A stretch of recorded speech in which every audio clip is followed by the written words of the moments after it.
السلام عليكم. في الفيديو ده انا اعتبرت نفسي معايا مبلغ من 700 ل 800 الف جنيه وعايز اشتري بيه عربيه زيرو ليا انا. تعالوا نشوف فكرت ازاي واخترت ايه. اول حاجه عملتها ان انا جمعت كل العربيات الزيرو اللي موجوده في رينج المبلغ اللي معايا ده اللي هو من 700 ل 800 الف، واستبعدت العربيه الفيات تيبو خالص اللي هي بتبدا من 695، لا رغم انها عربيه حلوه قوي ولكنها مانيوال، وانا كنت مقرر من البدايه اني عايز اوتوماتيك. اول عربيه دخلتها معايا في المقارنه دي هي شيري اريزو، لان الاوتوماتيك منها ب 715 و 745 الف، نازله بفئتين. وتاني عربيه هي شيفوليه اوبترا ب 745 و 770 الف جنيه. اما تالت عربيه بقى هي رينو تاليانت ب 699 و 799. وبعد كده العربيه الجاك اس 2 بتنزل فئه واحده ب 740 الف جنيه بعد ما حصل عليها تخفيض 55 الف جنيه من ثمنها من كام يوم. وطبعا حبيبه الملايين الصاني وداخله بثلاث فئات وكلهم معايا. اول فئه ب 695 وبعد كده 765 وثالث فئه 795. واخيرا الاكسنت ار بي، ودي مش هلحق منها غير فئه واحده بس لان الفئه الاولى منها بتبدا من 795 الف جنيه.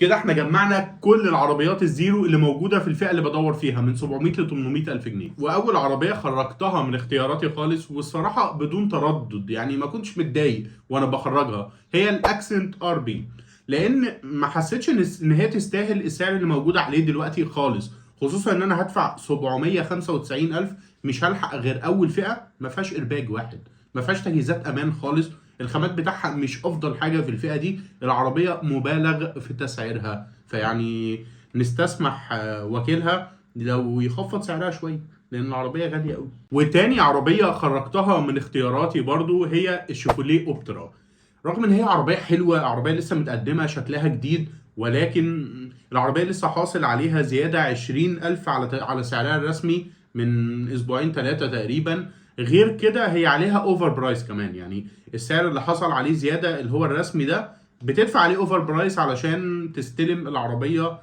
فوري، تعرف اللي انت تلاقيها دلوقتي.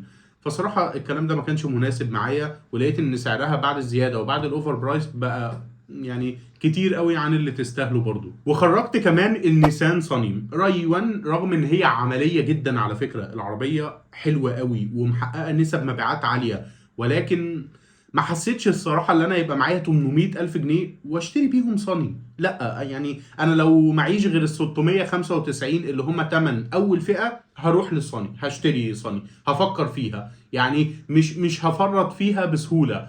ولكن 800,000 لا، مش حاسسهم ان هم يجيبوا صني، انا بدور على اكتر عربيه قيمه مقابل ال 800 اللي هدفعهم دول. وبكده يبقى اتبقى لي ثلاث عربيات بس، الجاك اس 2 والاريزو ورينو تاليان. وهنا الصراحه احترت شويه قبل ما اخرج الجاك اس 2. خرجتها ليه؟ ويعني انا مخرجها وانا متضايق لان العربيه حصل تخفيض على سعرها لسه من كام يوم، 55,000 جنيه، كانت ب 795,000 دلوقتي هي ب 740,000 بس، فئة واحدة فيها كل الاوبشن والتجهيزات اللي بتنزل بيها. فعشان كده كنت متضايق وانا بخرجها، ولكن خرجتها لسبب، على فكرة سبب عندي مهم، الا وهو ان انا راجل بهتم قوي بحتة اعادة البيع، والصيني مش احسن حاجة، يعني مش احسن عربية تحافظ على اعادة بيعها، ولكن مش مهم يعني هنتغاضى على الحتة دي. ولكن في حاجة تاني، ان العربيه جاك اس 2 هتتجمع في مصر السنه دي وهتتقدم تجميع محلي، فمعنى كده ان هي هينزل من سعرها كتير، فصيني زائد ان هي هينزل من سعرها علشان هتتجمع عشان هتتقدم تجميع محلي.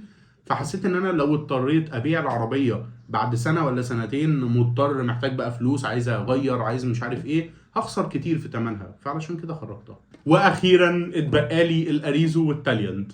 لو انت مكاني هتختار انهي فيهم؟ الاريزو عربيه معانا بقالها كام سنه، عربيه عمليه برضو، اشتغلت فيها اوبشن وتجهيزات كويسين قوي، خصوصا ان تجهيزات الامان فيها بتبدا من اول فئه، وسعرها كمان تسعيرها دلوقتي مش وحش ابدا، تسعير كويس، وبتتسلم بالفوري مفيش عليها اوفر برايس. ولكن انا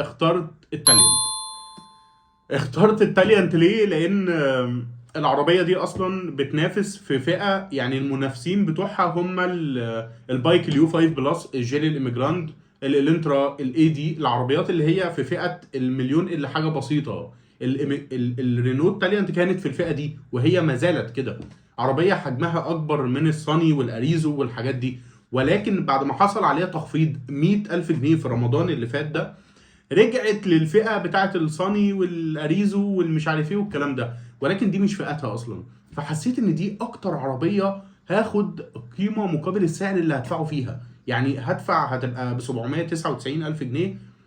حسيت ان انا هاخد تجهيزات امان كويسه، هاخد شكل جديد قوي، هاخد مساحات، هاخد عربيه كبيره، هاخد عربيه يعني فيها حاجات كتير مقابل الفلوس اللي هدفعها. فعلشان كده فضلتها على الاريزو اللي شكلها قدم وبقى عادي للعين، لانها خلاص بقت موجوده في الشوارع كتير. الاريزو صيني، ما انا الصيني زي الفل دلوقتي، ولكن برضه التاليانت اوروبي، هي تجميع مغربي ولكن ما زالت عربيه اوروبي. فالحياه كانت وردي قوي بالنسبه لي عند التاليانت.